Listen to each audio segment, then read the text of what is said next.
Hello everybody, welcome to our first ever Eastern Hemisphere Q&A event for KOSINEC.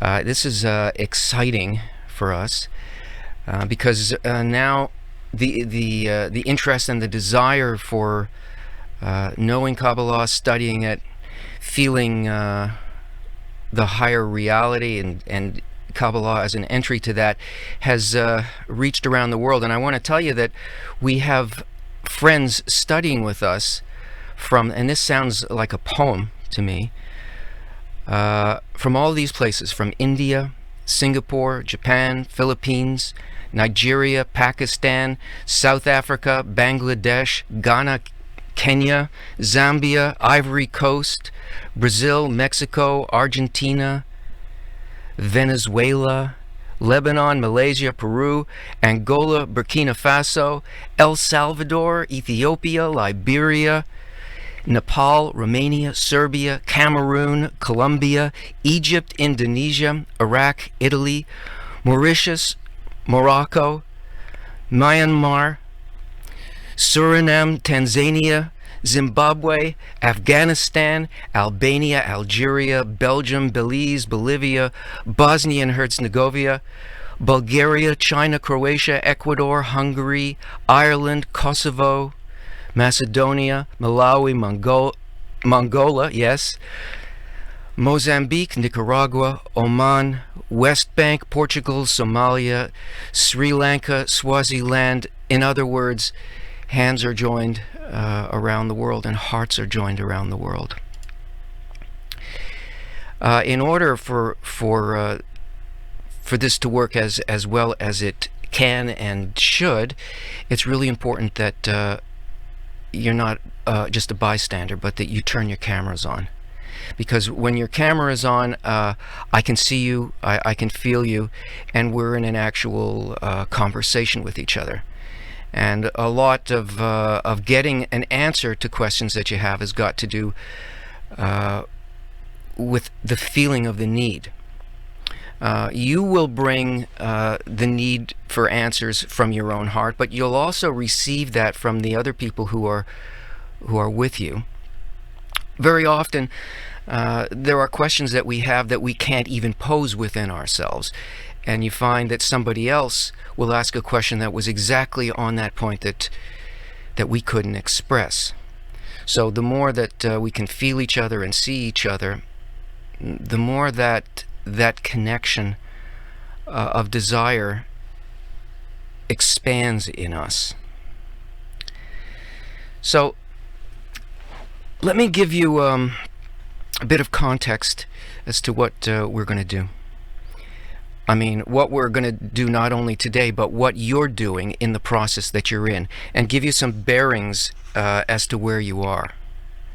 In the process of the change in perception of reality that happens to a person when they study, there are discrete stages.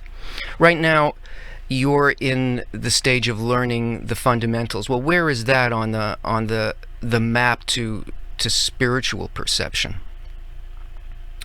When we start out learning, we are generally in a place called double concealment. Double concealment means that we really do not perceive where we are or what the purpose and meaning of the actions and events that happen to us.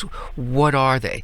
We feel what's happening to us, but we don't understand why it's happening to us. And we also don't truly feel what the source of those events are. That's where everybody is at the beginning of the path. Now, it doesn't mean that one doesn't have a sensation and a desire to know that, and perhaps we've even received awakenings where we've sort of felt beyond our normal sense of things, and yet the whole picture isn't there in the form of a true change in perception of reality. The next step that we go through is a single concealment. This is when we understand the basis of what's happening to us. We understand who and what force, the general force, the single force behind life is the one and only one acting, but we truly don't yet feel that there's good in that. We don't understand yet why. And it's a kind of an intermediate stage that we go through, because our perception of reality hasn't fully changed. We're not completely integrated into that as our own reality. We're still holding ourselves separate in some way from it. And then we go through a period called, it's a form of corrections, where it's called reward and punishment. In other words, there's a relationship. It's not about punishment, and it's not particularly about reward, because all of this is reward, where we are in an actual relationship in which we begin to sense both the purpose and who and what we are relating with in our lives.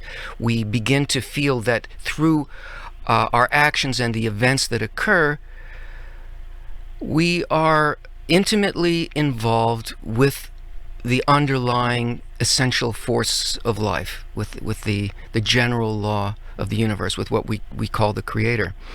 And then finally there is the stage which is first and second revelation. So in the courses that you can take here in KABU, we've covered most of that way up until the point of revelation. And so where you are now is you're in fundamentals, and the fundamentals basically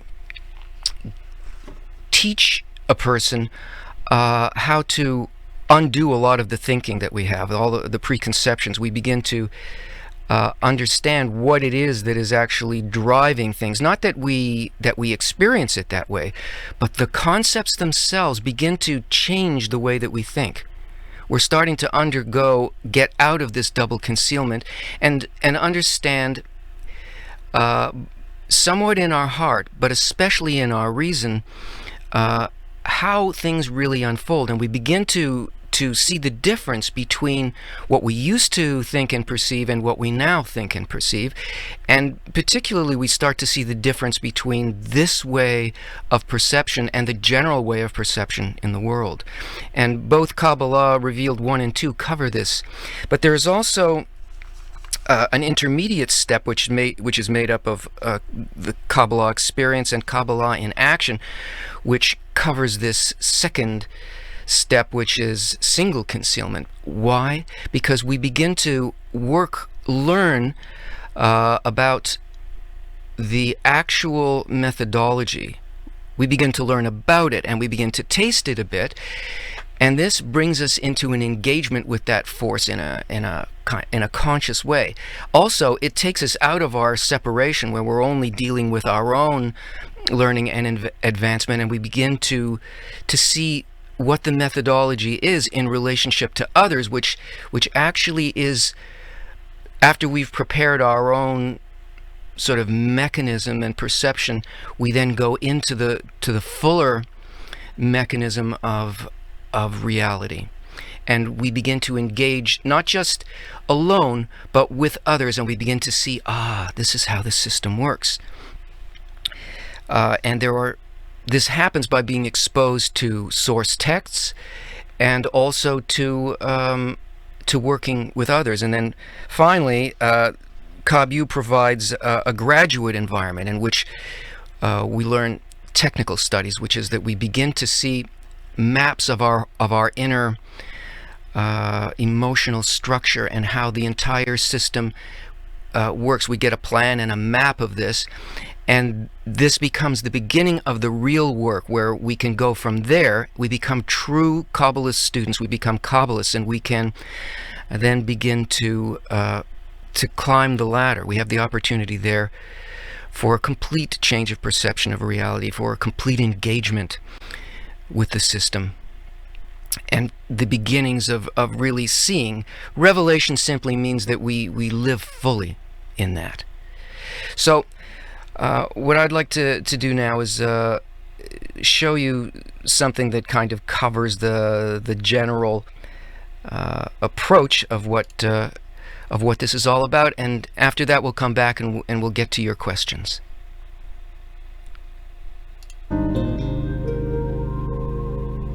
There's a science that deals only with the most essential purpose, covering the greatest possible scope, and specifically how we come to know and live in it. It gives us a practical, very human way of studying the highest natural forces, their place in us and our place in them. It's the essential science of meaning and everything that results from it. And in it, rather than beginning by examining physical matter, it starts with a view of life in this world as seen from the perspective of those forces that build and evolve it, and then describes how to reveal our conscious sensation of its purpose in us. So we're going to use its insights to peek into that gap. The science is called Kabbalah, which is a Hebrew word that means reception, how to receive and perceive. Its findings make it clear that what you think of as meaning and inexplicably long for is in fact the desire to relate to the highest, most comprehensive dimension of life. That your longing and doubt are required to make you capable of grasping the purpose and meaning, because they're the container in which you'll eventually receive it. Not only that, it describes exactly what the purpose of life is from the point of view of that dimension, and how this larger goal becomes activated only if and when you consciously engage with it, and not with something else that you imagine. And because its purpose is constantly aimed at your development, it's as if it's waiting for you to reveal it. And somewhere, even if ever so faintly, you feel that.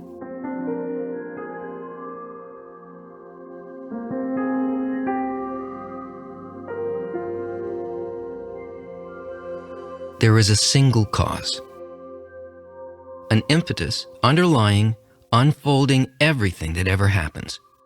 It's a natural mechanism, a law, but the only form in which the human heart is able to perceive and relate with it is as an intention called the thought of creation, and that is to create a creature and to bring it to complete fulfillment. That is both a description of the highest force and dimension of nature and the ultimate purpose of all life. What does that thought have to do with the meaning of your life? You could take the creature part of that equation personally, and it would only be partly true, because the creature in the thought of creation is our entire reality, the cosmos.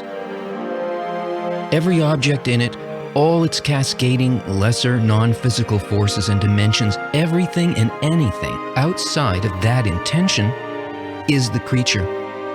And nothing that has ever happened, is happening, or ever will happen, can happen for any other reason or to serve any other purpose.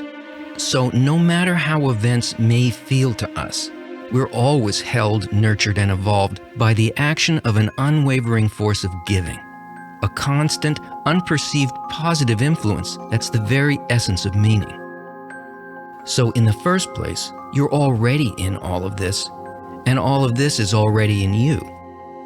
The thing that's concealing the profound interrelation, that's preventing us from feeling our true identity, is the exact quality that makes us the creature.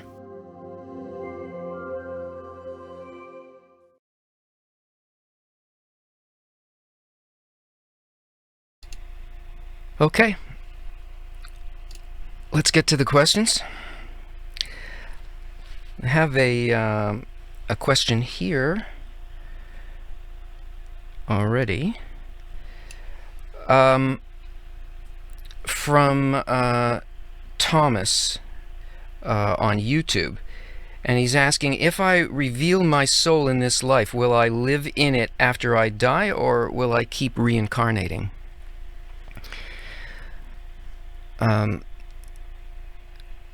The border between what we think of as life and death really has to do with how much we are embedded into our egoistic nature, which is the border between this world and the spiritual world. The perception of everything through our self-interest, through a kind of detachment from others, and a focus and definition of self as just being the personal inner life of the me. That's called limited life. That's why we keep repeating, because we are within a cycle that is, and in a vessel that is extremely small. There just isn't room for spirituality in there. There isn't room for what we would think of as, say, eternal life. That is life without limit, total involvement and perception of reality. So the whole point and purpose of life is that we are here in order to learn to be able to perceive beyond it, because it is a fabulous adventure for us. It's what we consider to be fulfillment. All the pleasure that we take in life is really disguises on that single pleasure of learning to live beyond the limitation of our selfish view of things, learning to connect with that larger place. And that's the purpose of everything actually that happens to us. So we're here in order to learn this process, but it's the problem with the process for us is that at this point in our devolution, which is part of our overall evolution, we don't sense anything beyond the self, truly.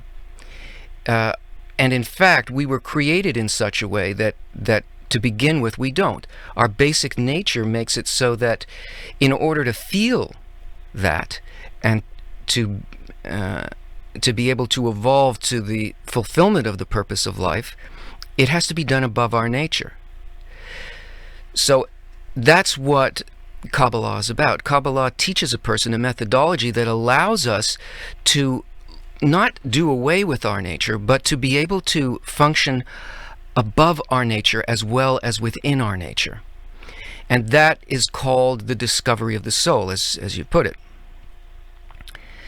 So then if somebody goes beyond that barrier of self-interest into the objective experience of life, they've completed the purpose, at least of this stage of life in limitation, and the boundary between life and death doesn't exist anymore, because a person is not stuck inside of the egoistic response to everything. The perception moves beyond it. So if a person in a single lifetime reaches that place of the discovery of the soul, and by the way, the soul is not a personal possession. When a person becomes connected with the objective, larger sense of things, which is called spirituality, they no longer reincarnate. They are already living above this nature. So that step has been passed. And people who die naturally don't reach spirituality. They don't come in contact necessarily with it at all. People may have awakenings and so on, but to live in it as a way of life is something that has to happen consciously. It's not simply a natural process. It's one of it's an adventure. It's one that involves discovery, effort, and the fulfillment that comes from the effort.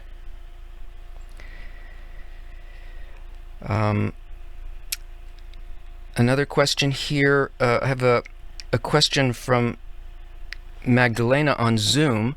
I guess that means that you don't want to ask it on screen. Is that right? I'll read it here.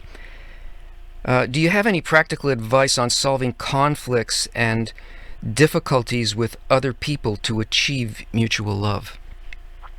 Yeah, I think very good advice, and that is that in the process that you will go through as you learn this, you'll see that the way in which things are resolved in and we come to actual peace doesn't happen out in the world first with your family and with your friends, even people that you care about very much. The way in which we get our bearings and are able to begin to understand what love and connection actually is happens only in a kind of a simulator with other people who have exactly this same desire to reveal spirituality. We need to be in an environment, and this is something that you'll learn as you go through the other stages if you want to in Kabbalah. We need an environment that's made up of a single desire, because these things about how to overcome differences and conflicts are very, very elusive. We lose track of them, and we become influenced by the egoistic nature of all of the interactions that we have in the world, even with those closest to us. Maybe we get a taste of it, of selfless love to a certain degree, but to be able to be consistent in that and to include everybody in that picture, which would be the definition of peace, it takes training and it takes effort, and it means that we have to fall from those things and understand, even when we're falling from it, that the other people in the environment, we have to feel this very clearly, that they're actually holding us, rooting for us, and helping us, that we're not in this situation alone, but we eventually come to learn that we are in a general field with these other people. That's why it has to be done in a simulator, and that's what you will learn as you go forward. Simulator being a circle of people, all with the same goal, all trying to reach that mutual field, to go beyond the perception of the alone person trying to solve everything, to being in touch with that force that connects people, because there is no spirituality in any single point, meaning in any person. Spirituality doesn't exist in the people. Spirituality, peace, connection, and this kind of overcoming exists in the connection between people. That's where the force that we call the Creator is. So keep learning and stick with it, and you will eventually learn to do this.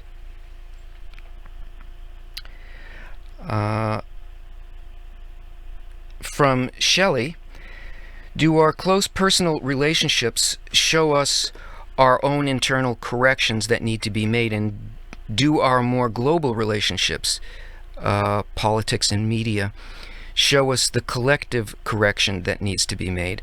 And is there a separation between our personal and our collective? Well, right now, it's a very good question. Right now, there is a separation for us between these two, but they need to become the same thing. When we look at media and politics and so on, what we're looking at are symptoms of a disease, the illness that we all share. That illness is what I described in the answer before this, that there is a fundamental disconnection that we have with each other, and that we are rooting for the other's failure. It's good to see this stuff. It's called the revelation of evil. In other words, the way that we come to know the light and spirituality is not through working directly with the light and being filled up with it. There's no perception in that. You can't work. This is what Kabbalists call the right line. You can't work continually in that direction, because all perception is a comparison. And we need to understand, in order to understand what the light is, we have to understand its opposite, and the opposite of the light is our own nature. So when these things appear, when we see these rifts in society, especially as clearly as they are being shown to us now, we begin to understand what the opposite of that might be. What would be so good about that? And we begin to question, well, how do I get there? This is maybe some of the reason why you're here in the first place, why you're seeking this out, because you look for ways to solve these questions and problems on the corporeal level by doing actions, political actions and all that. And you see, it doesn't work. It gets worse, because it's the nature of you that has to change. Because in fact, all these things that we see are a reflection of our own nature projected outward. They're really conditions that are in us that we can't sense. And so nature has arranged it that we project this outward, because all of us are actually one being. We are a single creature undergoing this whole process, and the point is to recognize ourselves as and live as a single creature. So is there a separation between the inner work and the outer work? There is, without the methodology of Kabbalah. What you're learning is how to bridge that gap and see them as the same thing. Learn where the handles are in this, how to make these corrections. Because actually what happens is, when a person makes these inner corrections, learns how to connect above our nature, these external symptoms stop. The things we're seeing in the environment, in politics, the awful stuff that we're seeing, say god-awful stuff, and that's probably a true term, that we see in the media, that will all change, because it's not dependent on other people realizing that they're wrong. It's dependent on us realizing our higher nature above our lower, not eradicating it, not getting rid of anything, but building that internal bridge so that we function as one creature. Now imagine if the world truly functioned as one creature. Would we be seeing these symptoms? No. So if you have a question that you'd like to ask live, I would really like that. I'd like to hear your voice. I'd like to feel what your need is. So all you have to do is raise your hand in order to do that, and they'll let me know that you've got a question.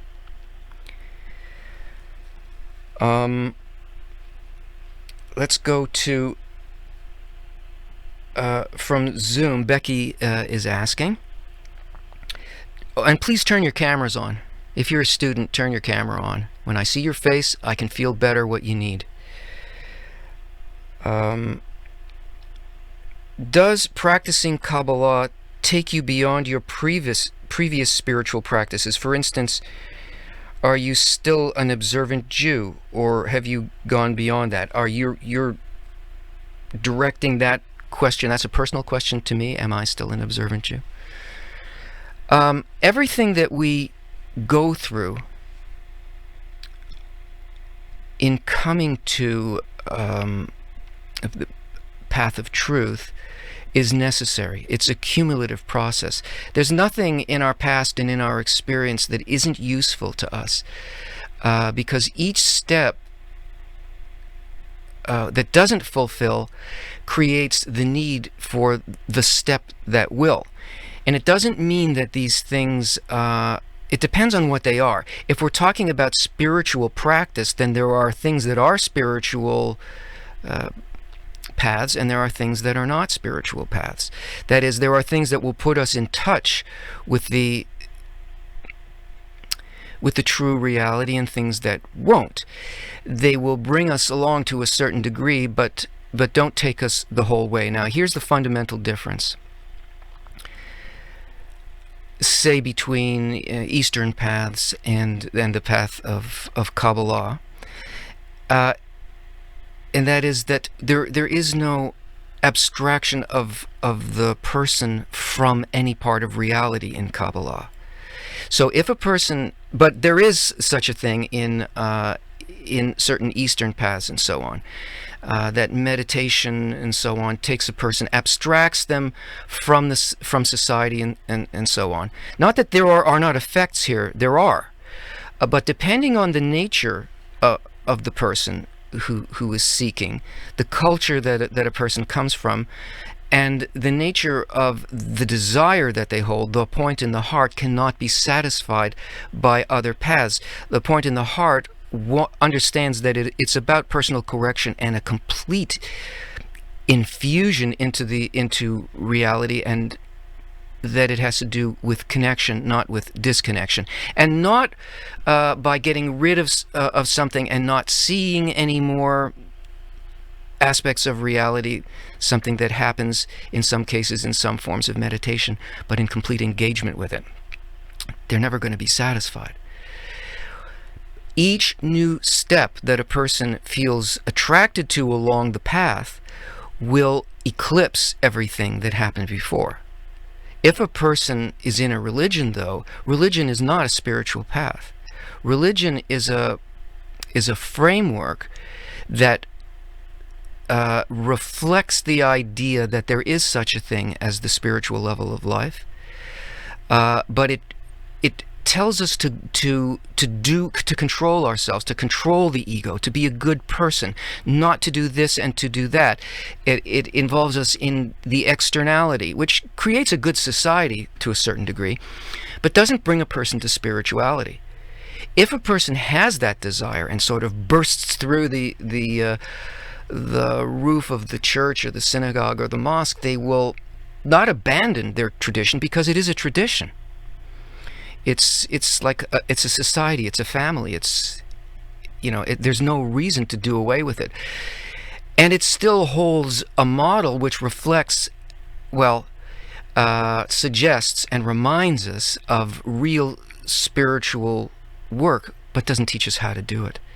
Every path speaks about love your friend as yourself, but only teaches you to be a good boy or girl and not how to love, how to reach this door to spirituality. And that's the difference between a true spiritual path like Kabbalah that allows a person in because it teaches a person how to achieve this. So am I no longer an observant Jew? I am. Being Jewish, of course, has nothing to do with being a Kabbalist. Anybody can do that, because what Jew means is unity. It's not an inheritance. It's a decision. It's an involvement with a direct connection with the Creator. So it's for everybody. It's the basis of humanity's movement into spirituality. I hope that answers your question.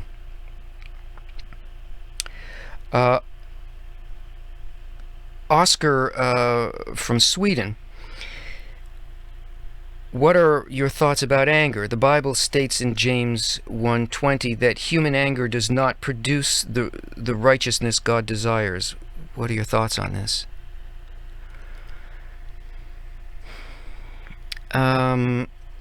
Anger on its own won't do anything. Anger understood as reflecting its opposite and requiring its opposite is extremely useful. That is, that all of the things that occur in us that pull us away from the path, that make us doubt, and that make us believe that it's not the Creator that's actually behind the events that are happening to us, and that there's no real purpose in it.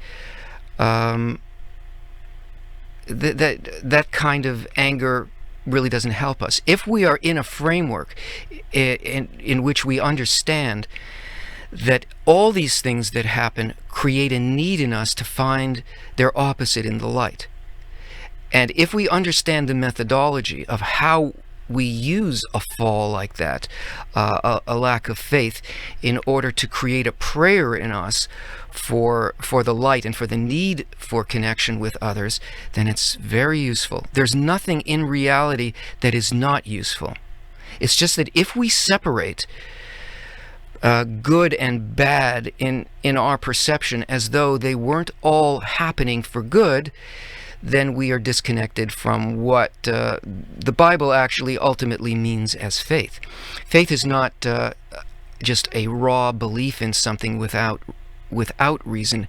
Faith actually is something that is above reason. It includes our reason. You'll learn this as you go along, and you'll have an opportunity to work with this, because the methodology really is about how we use doubt, how we use disconnection, what anger is telling us, how it creates a need in us that actually drives us to a higher state.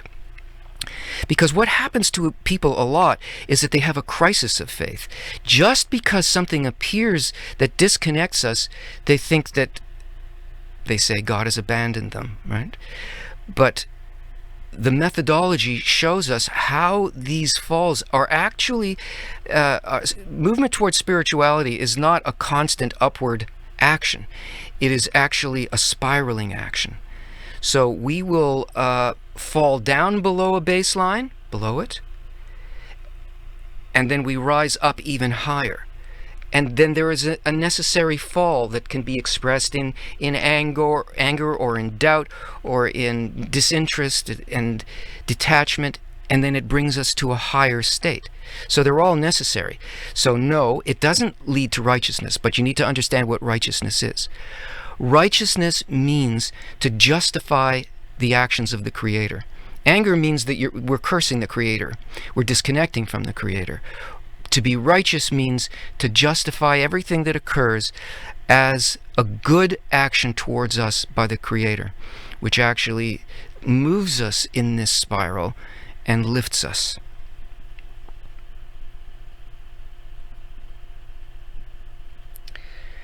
M3 is asking, are there many paths to attaining the truth? No. There's one path, and everybody's on it. And it's just a matter of where a person is along that path.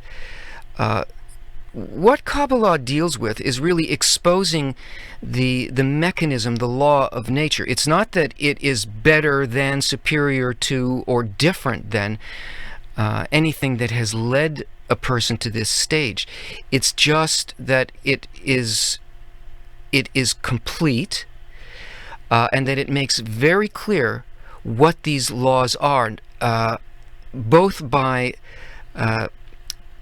making clear the concepts of the mechanism of nature, the underlying law of nature, and giving a person access to it.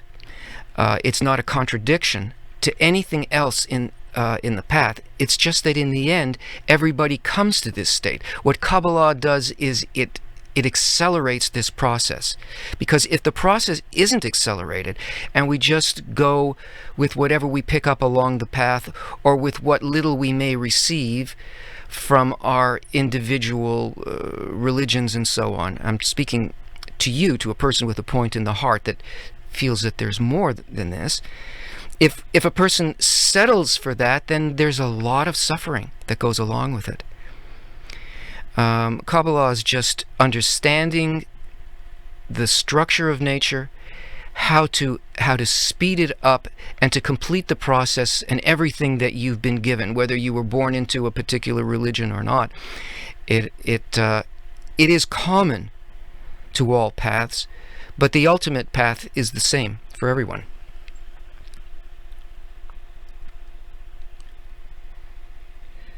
I'm looking to see if there are any live questions. From Sam, so does Kabbalah relate to the law of attraction?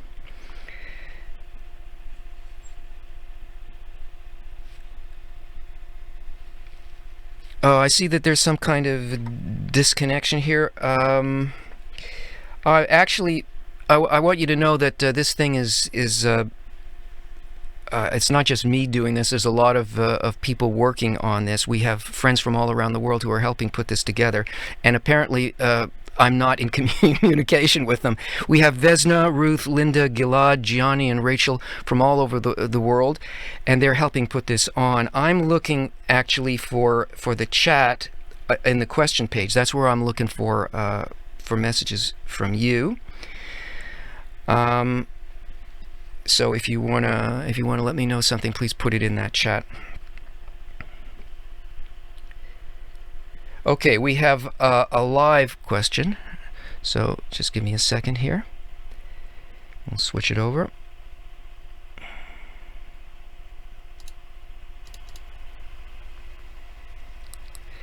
This is a question from Muhaib. Do you wanna go ahead? Go ahead. Yeah, sure. How can I desire the Creator if I only desire love? And I believe very much that it can fulfill me. So how can I desire the Creator and make a prayer and something like that? Thank you.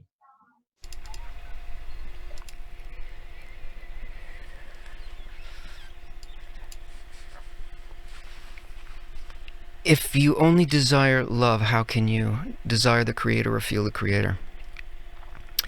Well, we actually only can discover the Creator and come to the love of the Creator through the love of others. There is no actual, we have no actual direct business with the Creator, because the Creator is relating to the creature, not fundamentally. He's trying to draw us out of our illusion of the individual self into the love of others. The connection or the perception of the larger reality of our soul happens not through some kind of a mental process, and not through individual prayer, but it happens through learning how to love others. This is why the underlying general law of nature is love your neighbor as yourself, love your friend as yourself. It's through the love of others that we eventually come to experience the Creator's act behind everything, that there is none else but the Creator, that the heart of the friends and what it is that you share with them is really the good action of the Creator. And also we have something that we can measure, because when people, it's good that you desire the love of others, because when we think that we love the Creator, we're really basically fooling ourselves. We have nothing to measure that by. We will always say, yeah, I'm good with the Creator, look at, I think all the time and about, but you know, you really don't, and there's no measure to that. We haven't learned to love that way or connect with an unconditional love that's coming at us, because we don't even perceive it. The way that we perceive it is by reaching that ourselves in an equivalence of form, where our own nature inside us, in our attitude towards others, becomes similar to that law of nature, that we truly feel that we love our friend as ourself, that we're thinking about the friend. And that means that we are similar to this law, which is the Creator.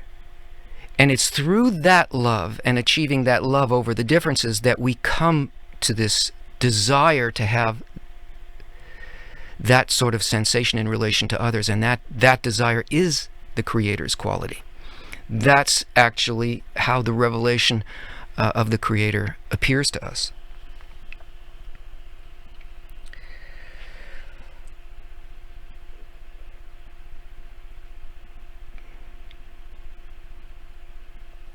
Okay, so let's see what else we've got here. Oh yeah, from Sam. How does Kabbalah relate to the law of attraction? The law of attraction is not a real thing. It's because we're actually not responsible even for our own desires. Everything that occurs is really managed by the Creator, including our thoughts, our actions, and so on. We have a choice in simply whether we accept what the Creator gives to us. We feel these things as our own. So when we imagine that we are going to think about something and it will attract that to us, actually it functions in a quite opposite manner. A desire is placed in us, and then the system of thought, which is simply a sort of secondary mechanism, comes into play, and this desire attracts our thought to it. Everything that happens unfolds from above downward, and it's our agreement with the actions that the Creator gives to us that gives us the events in our life. It doesn't work the other way around. We're not actually attracting anything. We're simply functioning with the desire that the Creator gave us, either correctly or incorrectly. Now, if we're trying to, in the law of attraction, it's being focused towards us. This is actually a dissimilarity of form. It's really an egoistic approach to the fact that that when we become like something, when we become similar to it, we enter it. But it's the law of attraction sort of takes that whole thing and teaches it to us backwards. You need to reverse that process and understand we're not attracting, we are being attracted. So I want to give you some info. As students of Kabbalah, it's extremely important and useful to be working from the books, because the books themselves. Right, I've got this book here. Everything. Can you see it, or it's disappearing? Yeah, it's an invisible book. The books in the student book package contain everything that you need to know, and they go beyond even what you're learning right now. And in part one, the large book Kabbalah for the student includes a lot of technical work, articles, and advanced materials, plus the things that you're currently working on. So it's huge, and it's something that will accompany you for your entire study, and even beyond your work in Kabbalah. There's also a lovely book called Attaining the Worlds Beyond, which speaks directly to the heart of a person going through this process. And there's also part two, which is for Kabbalah Revealed too. So right now, you can get these books at, you should be working with physical books. There's something very important and different about working with a physical book with the printed page. There's actually a spiritual root for this, and it affects a person differently than just the e-books. You can get these book packages at 20% off right now if you just use the coupon. And our friends will put the info for that in the chat, so you can get to that.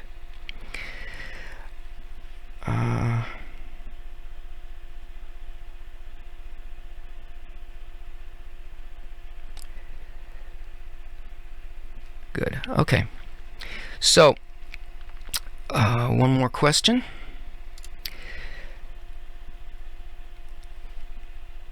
From Hanzi, how does one discover the Creator most quickly? You're doing it. There are things that happen to us, there are insights that we get, but it needs to, the real discovery means that it's stable, it becomes a person's reality. It is the biggest thing in life.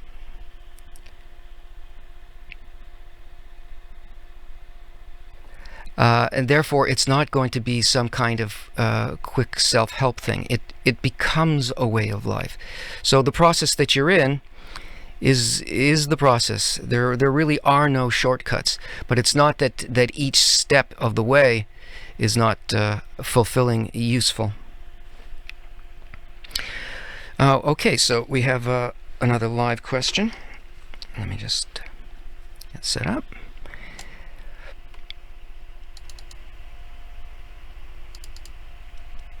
Okay, go ahead.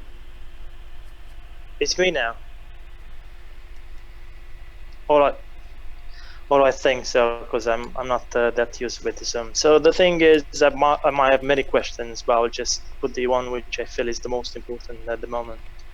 So is that first one is anything to do between Kabbalah and Freemasonry, which I would imagine it will be a short answer. And second one is, if Kabbalah will help me develop this sixth sense for finding the way to bestow, for finding my way towards the spiritual life, am I able, or will I be able to develop this sixth sense within this course, or actually I will have to go on my own after I finished with this? Thanks. Thank you.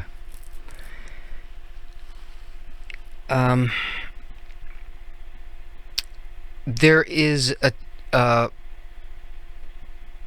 isn't a direct connection between actual Kabbalah and Freemasonry. Freemasonry is based on the philosophy and mystery schools, the Templars and so on, that occurred during the Crusades. They came in contact with actual Kabbalists, learned certain things, but never truly integrated them. They became philosophy and mystery schools and all that, and then it eventually became Freemasonry, but without any actual connection to the methodology, because it became completely intermixed with other approaches. So just like anything that's based in the Bible, including all the religions that came from Abraham, there are similarities in terms of words, structures, characters, and so on, but that doesn't mean that there remains a living connection. So no, basically there's only a formal similarity in Freemasonry, but it's only that they claim this actually, but not that they are actually doing that. Now about the sixth sense. Yes, well, the sixth sense means to be able to feel the action of the Creator on us. That is, that we feel the action of the light, and right now we don't have that. This is exactly what learning the principles of Kabbalah and then going on to learn the method of Kabbalah. The method is the working with this sixth sense. It's an additional sense. It is it's actually the one that functions above our reason and enables us to feel the action of the light on us. That even when an apparently difficult thing is happening to us, that it's actually, the reason that we feel it as difficult is that it's actually the light in a high dosage of intensity bringing us to the next state. But because of our level of development, which is limited, it always strikes us as against the interests of the ego. So the sixth sense is what allows us to remember, to hold on to, and to constantly sense that this action is actually a positive action of light. Yes, you will learn that as you continue to progress in Kabbalah, and the way to do it is with people, again, with people who are learning this. You can't sort of disconnect from this and take that thing into your life and think that is going to progress. A person needs to live their life and also do this, and that makes it stabilize in them. Yes, you will, if you stick with it, you will certainly gain that sensibility. It sounds like something really very far from us and very hard to reach, but it's actually not. It's actually quite straightforward.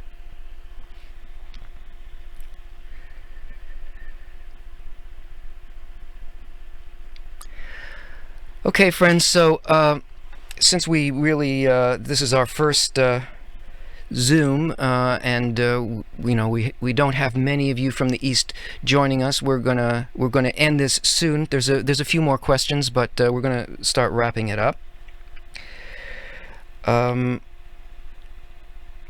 There's from the forum. Why is there no reward for good people? There are a lot of people who take advantage of powerless people, but also live in happiness without lacking the spiritual world. No, that's not actually bad, and what you're calling good is not actually good. And what you're observing there is really an inner quality of us, that we don't value or pursue the change in us. There is a reward for good, but our definition of good is inadequate. Good includes both what we consider to be good and bad. The quality of the Creator is the good that does good to the good and the bad, and that is, when a person perceives that, that's when they are starting to enter spirituality. And when we only perceive it when we ourselves begin to feel that way towards everything. That's what the methodology teaches us. That's the barrier that prevents us from tasting spirituality. And our corrections, the things that we do, they change not only how we see things, but they actually change things externally, and you will see those things changing if you persist. From Slaviko, the world is experiencing a massive awakening. How can we help others and someone who is struggling? By you doing the work. By you doing the work. And wanting this to come, that good to come to them. There's nothing that we can really do through actions to begin with, because all of the actions come from the place that we think that we are responsible for all of these things. But until we make a connection with the upper force and understand how the upper force is actually doing all this, and the way in which we are connected to the upper force through our care and concern for others and connection to others, we can't do any real actions. And as a matter of fact, we just hurt people by doing this, because we're delaying our and their development. So it's by working on ourselves.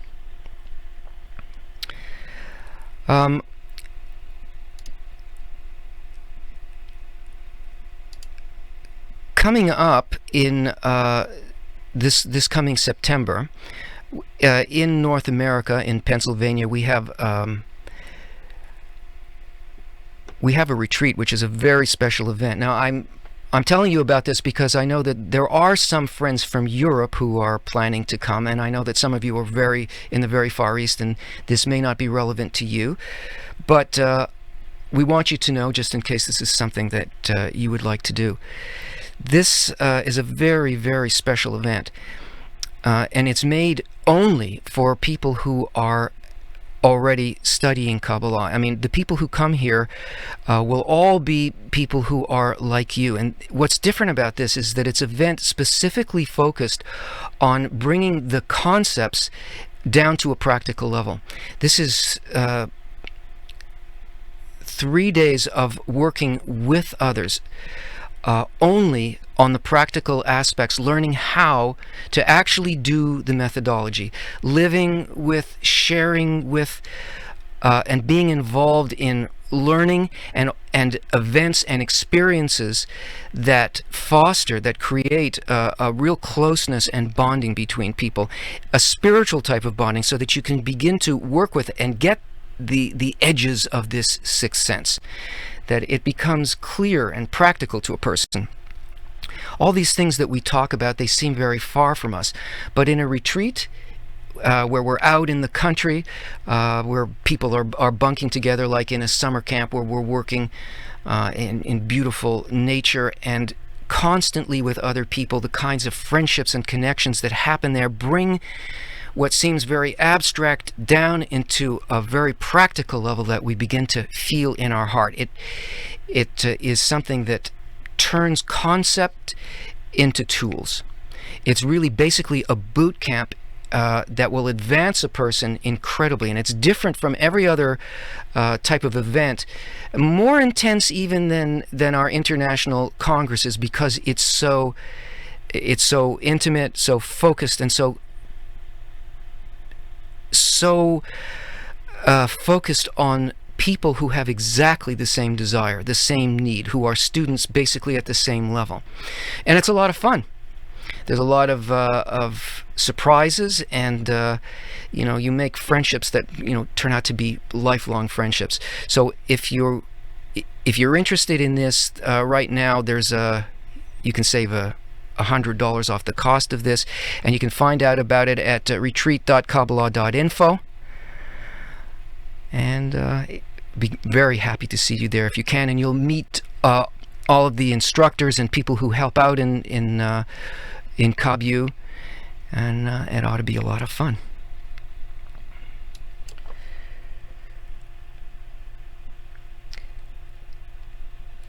So, friends, Let me remind you of I want to thank you very much for being here. I want to thank the friends who around the world who helped with this shaky first attempt of this kind of meeting with the Eastern Hemisphere. I thank you very much for your questions. I'm very glad to see you here, and even just to see the names of people who didn't turn their cameras on. The other side of the world is also now lit up. Don't forget about getting your books, because it's an important thing. And if you have friends who are interested in studying, good to know that the next semester starts on August 25th, so you can tell your friends about that. And I guess that's it for now. And I thank you again for being here.